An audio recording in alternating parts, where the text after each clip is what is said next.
You, my friend, can do anything you want. You can accomplish, you can achieve anything you want to accomplish and achieve.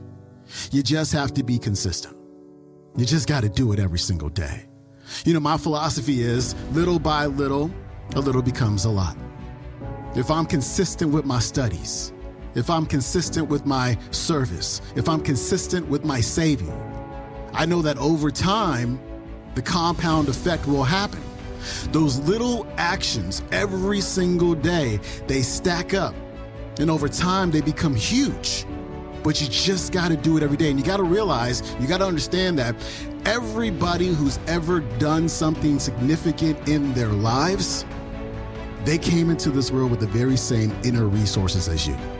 And a lot of them come from circumstances that are worse than you've had to deal with in your life. It's true. Some of them had better circumstances. I get that. They had a little bit of a head start, but many of them did not. They're worse off than you when they started. But you've got something inside of you that they have inside of them. And you can use it the way that they used it to get to where you want to go. You just got to be consistent. Here's David. But we need to do things consistently. Why? Because what happens is when we do something every day, we have a cellular memory. And this includes kindness. It includes being of service. It includes being happy.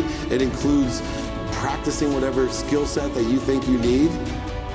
But if you do it every single day, it gets into your cellular memory. And then it goes from your cellular memory into your subconscious.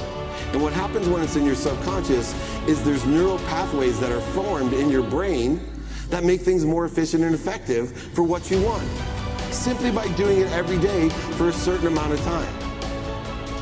And one of my favorite clients that I represent still today is a kid. His nickname is Too Tall Hall. He plays for the Harlem Globetrotters. He's the smallest professional basketball player of all time. He's 5'2". Imagine when he was 5 years old and he slept with his basketball, but he dreamed to be a professional basketball player.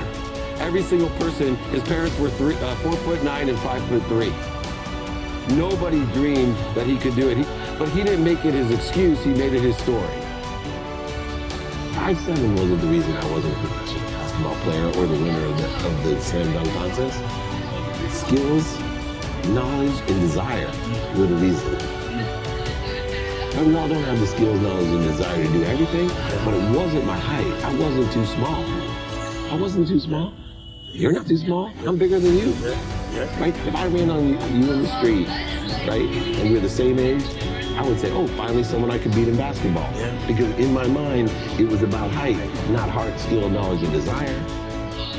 He has the skills, knowledge, and desire, despite this one disadvantage. His disadvantage is just his height. Other people might be their speed. Other people might be their jump. Other people might be their accuracy. Make it your story. You're not too small for anything. You're not too small to be a multi-millionaire. You're not too small to change the world. You're not too small for anything. It doesn't matter. It's only what you perceive. And the way that you get there is consistency. I'm a big believer. Every single day you have to be focused. Persistency comes from consistency. You cannot quit, and you have to be inspired. Enjoy the pursuit of your potential. So how do we become consistent? And this is something I'm working on, is how can I teach people? I talk about all these little things, do it now, do it in the calendar. We were even talking about some of the things today in the car, Dan, coming over. And I still think to myself, it doesn't really matter what I effing teach you if I can't teach you to be consistent. So how should we become more consistent? Number one is awareness. So first we have to be aware when we're not consistent. And when we become aware, second is we have to take our ego out of it. Because immediately when we're not consistent, how do we feel? Bad. Right? And when we put faith in what we don't want, what do we get? More of what we don't want. And the worse we feel about ourselves, the more likely we're not going to be consistent. And it keeps snowballing. So first is awareness. Second is, okay, now what can I do to make this happen? I believe lowering the bar is the key.